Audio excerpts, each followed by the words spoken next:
Related phenomena. Opportunity. There are several other features of human aggression that must be successfully explained by any general model. For instance, one powerful predictor of aggression is opportunity or the social situation. Some situations restrict opportunities to aggress, others provide good opportunities. Church services contain many impediments to aggression: witnesses, strong social norms against aggression, and specific non-aggressive behavioral roles for everyone in attendance. Country western bars on Saturday nights present better opportunities for aggression.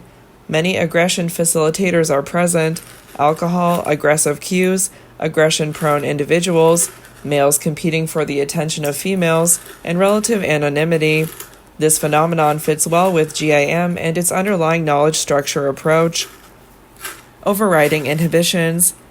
Another phenomenon of interest has garnered increased attention in recent years: the aggression inhibitions that normally operate in most people. Several research groups have independently identified and discussed how these inhibitions are sometimes overridden. Most people do not commit extreme acts of violence even if they could do so, with little chance of discovery or punishment. Such self-regulation is due in large part to the fact that people cannot easily escape the moral standards that they apply to themselves. Self-image, self-standards, and a sense of self-worth are used in normal self-regulation of behavior. However, people with apparently normal moral standards sometimes behave reprehensibly towards others by committing such actions as murder, torture, and even genocide. Two particularly important mechanisms that allow people to disengage their normal moral standards involve moral justification and victim dehumanization. Common justifications for extreme and mass violence include: it is for the person's own good, or the good of the society, or that personal honor demands the violent action. These justifications can be applied at multiple levels, from a parent's abuse of a child to a genocidal war. Dehumanizing the victim operates by making sure that one's moral standards are simply not applicable. War propaganda obviously fits this mechanism, but people also use it at an individual level. Potential victims are placed in the ultimate outgroup, one that has no human qualities. In essence, new knowledge structures are created that explicitly move the target group into a category for which aggression is not only acceptable, but a part of the script. Several of the more acute factors influencing aggression may also operate by reducing inhibitions. For instance, some drugs reduce aggression inhibitions, though the exact mechanism is unknown.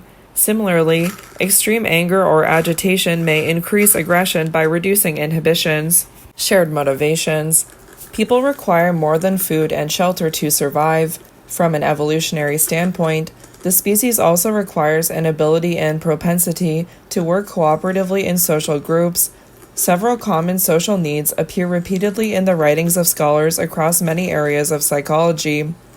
One such list might include the needs to view oneself positively, self-esteem; believe that others view the self positively, social esteem; believe the world as a just place, if not here then in the hereafter; belong to a social group; view one's group positively, group esteem. Threats to these needs are often the source of aggressive behavior. Of course, an individual's learning history determines to a great extent what kinds of behaviors will be linked to various threats. Nonetheless, it is striking how often aggression is the dominant response to such threats. We suggest two sources for this commonality. First, aggression frequently works in the short run, especially for big people who wish to control the behavior of small people, e.g., parents punishing children, male on female aggression. Second, there seems to be a preparedness to emit aggressive behaviors when faced with pain, physical or psychological. Perhaps the anger-aggression linkage is one that humans are evolutionarily prepared to learn. Role of anger. In recent years, aggression scholars have questioned the traditional assumption that anger causes aggression. We believe anger plays several causal roles in aggression. First, anger reduces inhibitions against aggressing in at least two ways. Anger sometimes provides a justification for aggressive retaliation. It is part of the decision rule in the aggression script. Anger may sometimes interfere with higher-level cognitive processes, including those normally used in moral reasoning and judgment, which are part of the reappraisal process. Second, anger allows a person to maintain an aggressive intention over time. Anger increases attention to the provoking events, increases the depth of processing of those events, and therefore improves recall of those events. Thus, anger allows one to reinstate the state that was present in the originally provoking situation. Third, anger, like other emotions, is used as an information cue.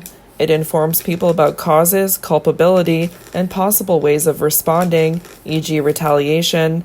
If anger is triggered in an ambiguous social situation, the anger experience itself helps resolve the ambiguities, and does so in the direction of hostile interpretations.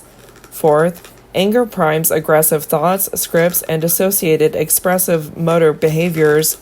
Such anger-related knowledge structures are used to interpret the situation and to provide aggressive responses to the situation.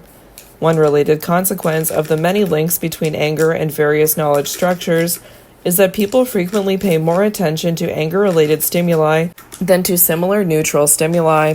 Fifth, anger energizes behavior by increasing arousal levels. Given that aggression-related knowledge structures are also primed by anger, aggressive behavior is one likely form of behavior that is energized by anger. Interventions. GAM fully accounts for the fact that attempts to change overly aggressive individuals become increasingly less successful as these individuals become older. With increasing life experiences, one's typical construal of the social world is largely based on well-rehearsed and accessible knowledge structures, which are inherently difficult to change. Similarly, the model accounts for the fact that narrowly based prevention or treatment programs tend not to work, probably because there are so many ways that maladaptive knowledge structures can be learned. The most successful interventions appear to be those that address multiple sources of potentially maladaptive learning environments and do so at a relatively young age. Attempts at treatment or rehabilitation of violent adults, usually done in the context of prison programs, have led to a general consensus of failure. Many treatments have been tried with violent juvenile offenders, including such things as boot camps, individual therapy, scared straight programs, and group therapy. Unfortunately, there is little evidence of sustained success for any of these approaches. One problem is that these approaches do not address the wide range of factors that contribute to the development and maintenance of violence behavior. However, there is evidence that treatment can have a significant beneficial impact on violent juvenile offenders. One approach that appears promising is multisystemic therapy. Bourdain, 1999, Hengler et al., 1996. Multisystemic therapy is a family-based approach that first identifies the major factors contributing to the delinquent and violent behaviors of the individual undergoing treatment. Biological, school, work, peer group, family, and neighborhood factors are examined. Intervention is then tailored to fit the individual constellation of contributing factors. Opportunities to observe and commit further violent and criminal offenses are severely restricted, whereas pro-social behavior opportunities are greatly enhanced and rewarded. Both the long-term success rate and the cost-benefit ratio of this approach have greatly exceeded other attempts at treating violent individuals. In sum, GAM provides a useful framework for understanding and integrating what is already known about human aggression. It provides the mortar and structure to hold together the current domain-specific aggression theories so they form a house rather than a heap of stones. It incorporates smaller domain-specific aggression theories. It organizes recent theories of the development and persistence of the aggressive personality. It serves the heuristic function of suggesting important directions for future research designed to fill in theoretical gaps. Finally, it provides direction for creating and testing interventions designed to reduce unnecessary human aggression.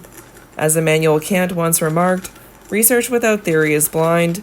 We believe that theory-based aggression research can reduce the level of violence in society by increasing our understanding of the causes of aggression and violence.